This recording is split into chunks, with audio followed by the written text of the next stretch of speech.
नमस्कार विद्यार्थी मित्रो. आज आपण मायक्रोसॉफ्ट वर्ड 2019 बद्दल माहिती पाहणार आहोत. मायक्रोसॉफ्ट वर्ड 2019 म्हणजे थोडक्यात वर्ड हे या सॉफ्टवेअरचं नाव आहे. हे सॉफ्टवेअर मायक्रोसॉफ्ट या कंपनीनं तयार केलं असून 2019 ही त्याची आवृत्ती आहे.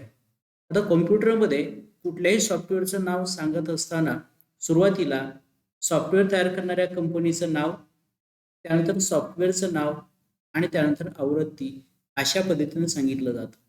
म्हणजे थोडक्यात मायक्रोसॉफ्ट या कंपनीने तयार केलेले वर्ड हे सॉफ्टवेअर असून 2019 ही त्याची आवृत्ती आहे.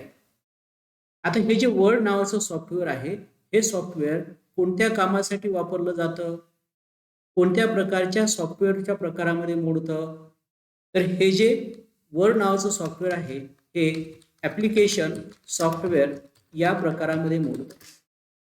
आता ॲप्लिकेशन सॉफ्टवेअर म्हणजे काय, तर कॉम्प्युटरकडून काम करून घेण्यासाठी जे सॉफ्टवेअर वापरलं जातं त्यास ॲप्लिकेशन सॉफ्टवेअर असं म्हणतात.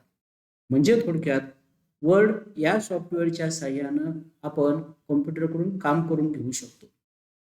आता वर्ड या सॉफ्टवेअरच्या साहाय्यानं कॉम्प्युटरकडून कोणत्या प्रकारची कामं करता येतात, तर वर्ड हे सॉफ्टवेअर सर्व प्रकारच्या लिखाणाच्या कामासाठी वापरलं जातं.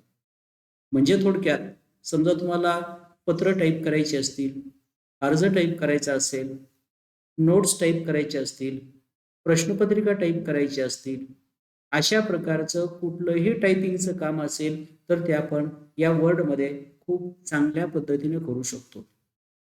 म्हणजे थोडक्यात वर्ड हा लिखाण कामाचा एक्सपर्ट आहे. आता या वर्डमध्ये लिखाण कामाला मदत करणारे बरेचसे फीचर्स सुद्धा आहेत. कोणकोणते फीचर्स आहेत? आपण ज्यावेळेस वर्डमध्ये माहिती टाईप करत असतो त्यावेळेस माहिती टाईप करत असताना समजा आता या ठिकाणी मी AND असं मला टाईप करायचं होतं, परंतु माझ्याकडून चुकून ADN असं टाईप झालं आणि मी स्पेस दिला, तर स्पेस दिल्याबरोबर त्याला AND मध्ये कन्वर्ट केलं जातं. यालाच ॲटो करेक्ट असं म्हणतात. म्हणजे आपल्याकडून जर काही चुका झाल्या असतील तर त्या चुका आपोआप वर्डकडून दुरुस्त केल्या जातात. आता ह्या चुका नेहमी वापरल्या जाणाऱ्या शब्दांच्या बाबतीतच असतात. जसे की is, was, this, that, the, are अशा शब्दांच्या बाबतीत मायनर जर मिस्टेक झाली असेल तर ती मायनर मिस्टेक आपोआप दुरुस्त करण्याचं काम मायक्रोसॉफ्ट वर्डकडून केलं जातं. आता टायपिंग करत असताना जर मेजर चुका झाल्या असतील तर, म्हणजे थोडक्यात या ठिकाणी मला कॉम्प्युटर हा शब्द टाईप करायचा आहे. आता कॉम्प्युटर हा शब्द टाईप करत असताना माझ्याकडून या पद्धतीने तो शब्द टाईप झाला. आता या शब्दाचं स्पेलिंग चुकलेलं आहे. जर स्पेलिंग चुकलेलं असेल तर त्या शब्दाच्या खालच्या बाजूला लाल अंडरलाईन दाखवली जाते. म्हणजे हे वर्डकडे ही एक सुविधा आहे. म्हणजे आपण जर शब्द टाईप केला आणि त्याचं जर स्पेलिंग चुकलं असेल तर लाल अंडरलाईनच्या साहाय्याने ते आपल्याला दाखवलं जातं. म्हणजे थोडक्यात स्पेलिंगच्या चुका दाखवल्या जातात. आता ह्या ज्या स्पेलिंगच्या चुका झालेल्या आहेत ह्या चुका जर दुरुस्त करायच्या असतील तर मग त्यासाठी सुद्धा वर्ड हे आपल्याला मदत करतं. मग कशा चुका दुरुस्त करायच्या, तर जी चूक झालेली आहे, जो शब्द चुकलेला आहे त्या शब्दावर माऊस पॉइंटर घ्या. माऊसचं राईट माऊस बटन प्रेस करा. राईट माऊस बटन प्रेस केल्यानंतर इथं वरच्या बाजूला चुकलेल्या शब्दाच्या जागी कोणता शब्द असू शकेल असे काही सजेशन दिले जातात. या सजेशन पैकी त्याने दिलेलं पहिलं सजेशन हे 99.99% करेक्ट असतं. कधीतरी आपल्याला दुसऱ्या सजेशनचा आधार घ्यावा लागतो. आता त्यानं पहिलं दिलेलं सजेशन त्याच्यावर मी क्लिक करतो. क्लिक केल्याबरोबर या शब्दामध्ये दुरुस्ती झाली, स्पेलिंग दुरुस्त झालं आणि लाल अंडरलाईन सुद्धा निघून गेली.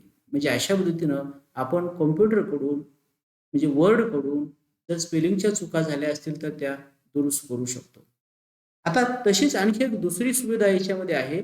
मी या ठिकाणी एक वाक्य टाईप करतो. Computer is an electronic machine. आणि पूर्णविराम देतो. आता या ठिकाणी मशीन या शब्दाच्या खालच्या बाजूला निळी अंडरलाईन आलेली आहे. याचा अर्थ काय? तर मशीन किंवा computer is an electronic machine हे जे वाक्य आहे, या वाक्यामध्ये व्याकरण चुकलेलं आहे, ग्रामरची चूक झालेली आहे. म्हणजे निळी अंडरलाईन ही ग्रामरची चूक दर्शवते. आता इथं मशीन हा शब्द टाईप केल्यानंतर हा जो पूर्णविराम दिलेला आहे, हा पूर्णविराम मशीन शब्दाच्या नंतर थोडासा स्पेस देऊन दिलेला आहे.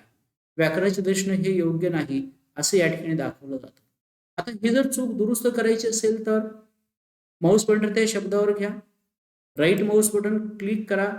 इथं तुम्हाला वरच्या बाजूला सजेशन दाखवण्याच्या ऐवजी करेक्ट अँसर दाखवलं जातं.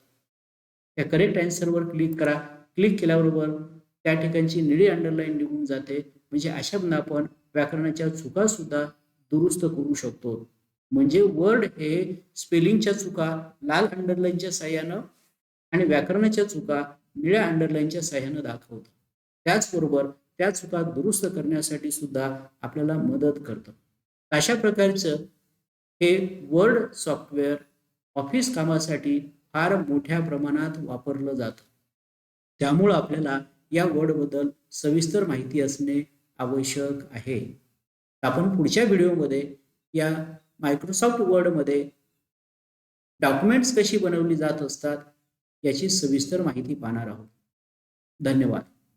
तुम्हाला जर आमचा हा व्हिडिओ आवडला असेल तर लाईक करा, आमच्या चॅनलला सबस्क्राईब करा.